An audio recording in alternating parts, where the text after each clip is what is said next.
going on, guys? Good morning. Welcome back to the channel. In today's video, we're going to be doing a 30,000 mile update on the C8 Corvette. Yep, you guys heard that right. 30,000 miles. Probably one of the highest mileage C8s in the US right now. I want to go over all the mods that we've done to it, any repairs and maintenance that we've had to do. I basically want to go back to the very beginning and get everybody caught up on everything we've done to the C8, and then I also want to go over any future plans that I have as well. We've got some exciting stuff coming to the channel. I think right now we're just sitting a little shy of 30,000. Let's see.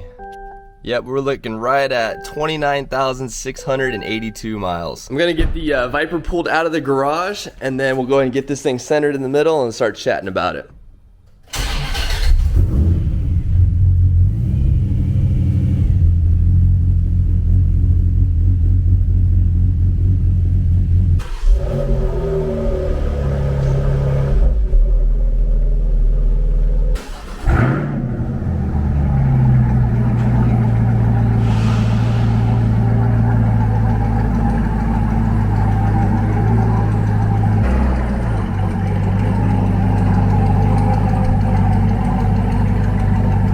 Let's start off talking about the color. So this is not rapid blue. This is actually a color that my friends and I like to call rapid blue. So this was originally a white car, as you guys can see there. We then wrapped it green, and then we went with blue. The green was one of my favorite colors on this car. I really do miss it. We may go back eventually. This car is a 2LT, came with the black and red interior with the Alcantara on the seats and even the steering wheel, but since then we have changed the steering wheel out to a Paragon Performance carbon fiber steering wheel. Got your 1080p rear view camera.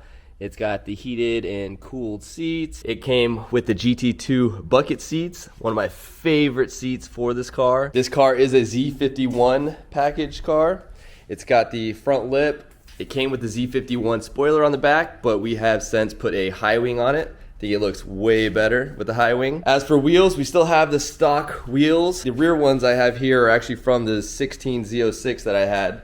So I went ahead and put the Supercar 3Rs on there, and I use this for the track. I have the original wheels right over here. They are looking a little bald right now. Got to get some new tires put on those today, actually. So I got super lucky with this car. This actually was not my allocation. This car actually was canceled on the customer because he had planned on shipping it off to Dubai or exporting it. So because of that, they canceled the order on them, and I just happened to call them earlier that morning and asked if they had any cancellations, and this one popped up. So I went down there and grabbed it. I moved my allocation from the C8 over to the Z06. As for the maintenance on the car, we've had to change the oil 3 times on the car now, and we've changed the transmission fluid once. I believe the transmission fluid still has life about 30%. We changed it at 7,500 miles, which was the recommended changing interval for the very first one. I think the next one is at 22,500 miles, which would put that right around 30,000 miles for most Corvettes. However, this one needed a new transmission right around 10,000 miles. Yep, so right now you can see the engine oil, we just changed that. We got 96%, and then our transmission fluid's right around 34%. We've also had to change the brake pads on all 4 corners. We've had this thing at a few tracks, so we've had a few track days on them. These actually are pretty new. They probably only have about 5,000 miles on them. These are the Carbotech brake pads. Tires, we've gone through a couple sets, not because the tires are bad. The Michelin Pilot 4S's are amazing tires. I honestly think they would last, I mean, these lasted 20,000 miles, and I had them at 2 track days, countless drag strip days. So I can only imagine how long they would last if we hadn't done so many burnouts and track days.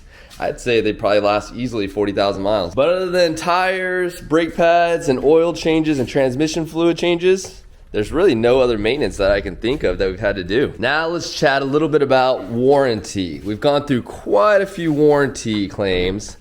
First one being the transmission. So when we went to do the dual clutch transmission fluid change and filter change, we noticed that there was a bunch of fluid sitting on the pan underneath the car. So we noticed that the transmission was actually leaking. So GM sent us a brand new transmission. We switched that out right around 10,000 miles. That's why it doesn't need a transmission fluid change yet. It's got a 30% left on it. But that was the first major issue. That took about a month to get repaired. They had to wait for the transmission, and they also had to wait for tools and parts to switch that out, because it was the very first transmission that they had to do at that dealership. Other warranty issues that we had were around 7,000 miles. The front right or front left driver's side shock went out.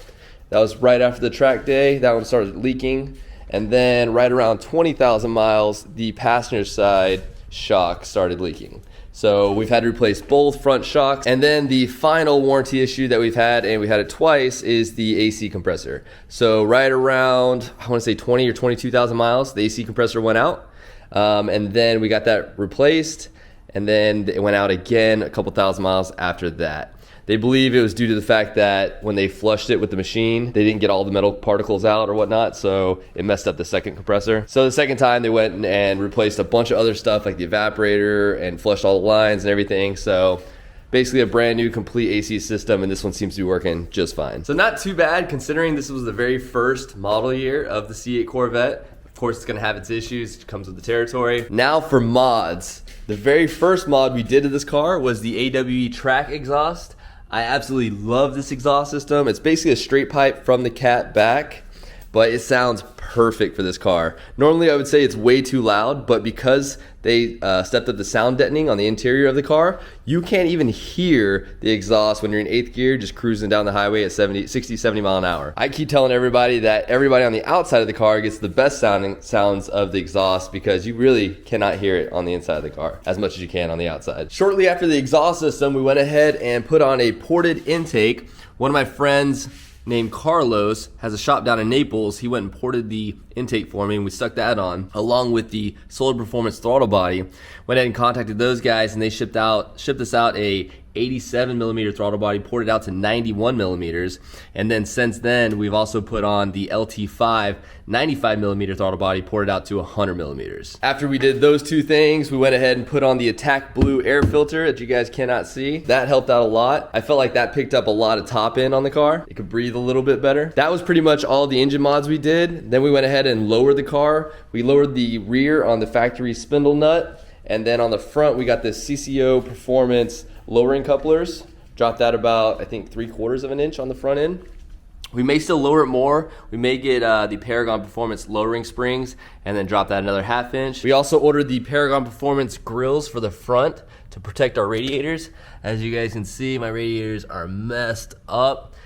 We got those not too long ago, but they do a great job now, and they stick in there really well. They don't move around at all. We also got the Paragon Performance wide angle mirrors.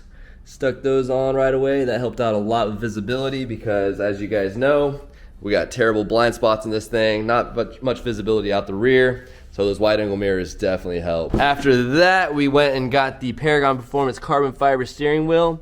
Absolutely love this steering wheel, guys. Highly recommend that, especially if you have the suede one like I did in the very beginning, that it soaks up all your sweat and stuff from your hands while you're racing.